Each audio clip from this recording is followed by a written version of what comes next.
እሰይ ማለት ጀምሪ። ሲያምርብሽ እሰይ እሰይ፣ ዱርዬ ከተባልሽ እሰይ። ከወራቶች በፊት አብዛኞቻችን ሱስ እየሆነ ከመጣብን ቲክቶክ የፊት ገጽ ላይ የማይጠፋ አንድ ሰው አለ፣ አዶናይ። እግዚአብሔር ሆይ ተመስገን ልክ ፈልጋለሁኝ ላረክልኝ ሁሉም ባርኮቶች፣ ለሰጠኝ ጤና፣ ቤተሰቦቼ በሰላም አሉ፣ በጤና አሉ፣ እግዚአብሔር ይመስገን። ይህ ሰው በተለያዩ የማነቃቃት ተንቀሳቃሽ ምስሎች ከሚኖርበት ከካናዳ ሀገር ሆኖ እውቅናውን መገንባት የጀመረ ሰው ሲሆን ለትውልድ ሀገሩ ኢትዮጵያ ከገባ በኋላ ግን ሙሉ ለሙሉ የሚሰራበት የነበረውን የማህበራዊ ሚዲያ ይዘቱን በመለወጥ ለበጎ ስራዎች ቀይሮ በቁጥር በርከት ያሉ ተከታዮችንና የሰው ፍቅርን አፍርቷል። ታዲያ ከሰሞኑ በዚሁ በሶሻል ሚዲያ ላይ እየተወራ ያለው መረጃ ምን ያህል እውነት ነው? ምን ያህል ተጨባጭና በማስረጃ የተደገፈ ነው? እየተናፈሰ ያለው ሶሪ ከምን ተነሳ የሚለውን ጉዳይ በዝርዝር ወደ እናንተ የምናደርስ ይሆናል። ሰላም ጤና ይስጥልኝ፣ እንደምን ሰንብታችኋል? የተወደዳችሁና የተከበራችሁ የዘወትር የዩቲዩብ ቻናላችን ተከታታዮች በያላችሁበት ለሰው ልጅ አስፈላጊ የሚባሉትን ሰላምን፣ ጤናንና ደስታን እንደወትሮ እየተመኘን በተለያዩ ቦታዎችና በተለያዩ የሶሻል ሚዲያ አማራጮች ላይ የሚናፈሱ ወሬዎችን እያጣራንና በመረጃ እየደገፍን ወደ እናንተ የምናቀርብበትን የዩቲዩብ ቻናላችንን ሰብስክራይብ ያላረጋችሁና ቤተሰብ ሆናችሁ ያልተቀላቀላችሁ ሰዎች ካላችሁ ሰብስክራይብ በማድረግ በተጨማሪም የምንለቃቸው አዳዲስ መረጃዎች የደወል ምልክቷን በመጫን በፍጥነት ወደ እናንተ እንዲደርሷችሁ ማድረግ ትችላላችሁ።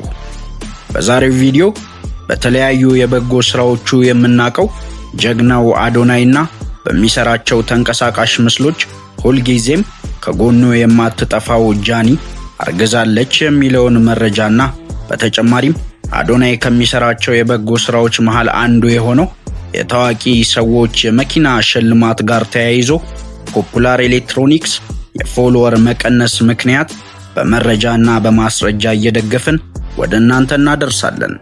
አብራችሁን ቆዩ። አበው ሲተርቱ ነገር ባይን ይገባል እንደሚሉት አዶናይ ከሚኖርበት ከካናዳ ወደ ትውልድ ሀገሩ ኢትዮጵያ ከተመለሰ በኋላ ከስመኝ ገብሩ ወይም በሶሻል ሚዲያ ስሟ ከጃኒ ከምትባለው ሴት ጋር አዘውትሮ መታየቱ በአብዛኛው የእነሱ አድናቂዎችና ተመልካቾች ዘንድ ጥያቄን እየፈጠረና እየተብላላ ሲቆይ ማንም ሰው ምላሽ አልሰጠበትም ነበር። እንደ ሁልጊዜው አዶናይ ቪዲዮ በሚሰራበት አንድ ወቅት ላይ አንድ ወርቃማ የሆነ ነገር ይከሰታል። 3 የወላይታ ሶዶ ታዳጊዎች በዝናብ ወቅት በአስፋልት ላይ የሞላው ጎርፍ ለተሻጋሪዎች ማስቸገሩን በማስተዋላቸው ምክንያት ድንጋይ ደርድረው ሰዎችን በማሻገር ልብ የሚነካ ድርጊትን ሲፈጽሙ ያስተውላል። ይህንንም በጎ ስራቸውን እዛ አካባቢ ላይ ያሉ ሰዎች ብቻ ተመልክተው አድንቀዋቸው ከሚያልፉ በራሱ ቲክቶክ ላይ በማጋራት ለብዙሃኖች ያደርሳል። በዚህም አላቆመም። ዲቻ ቦይስ የሚል ቅጽል ስያሜ በመስጠት ወጫቸውን በመሸፈን ከነበሩበት ቦታ ወደ ለውጥ ዓለም መንገድ አስጀመራቸው።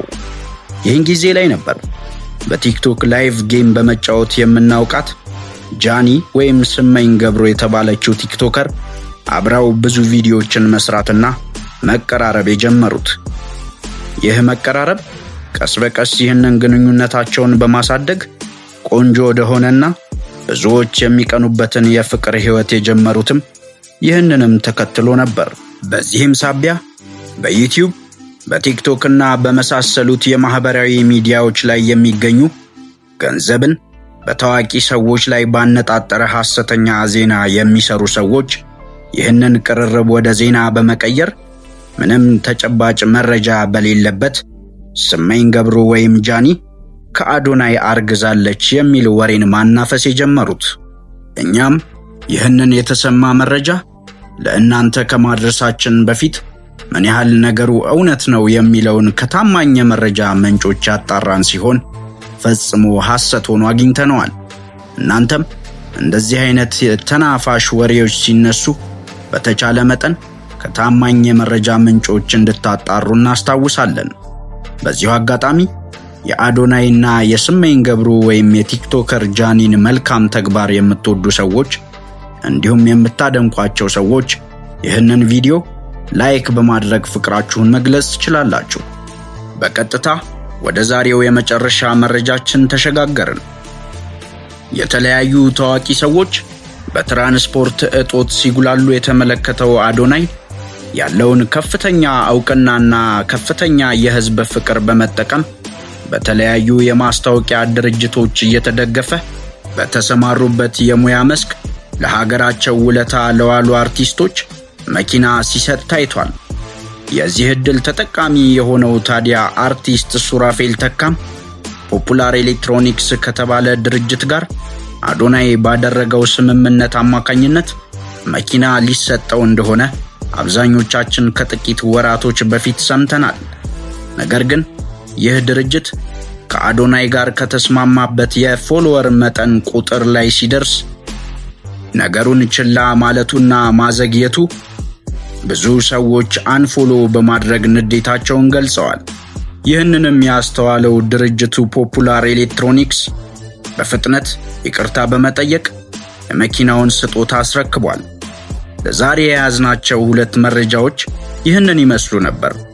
በቀጣይ አዳዲስ መረጃዎች እስክንገናኝ ድረስ ይህንን የዩቲዩብ ቻናላችንን ሰብስክራይብ ያላረጋችሁና ቤተሰብ ያልሆናችሁ ሰዎች ካላችሁ ሰብስክራይብ በማድረግ አዳዲስ መረጃዎች በወጡ ቁጥር ለእናንተ በፍጥነት እንዲደርሷችሁ ማድረግ ትችላላችሁ። በቀጣይ አዲስ መረጃ እስክንገናኝ ድረስ ሰላም።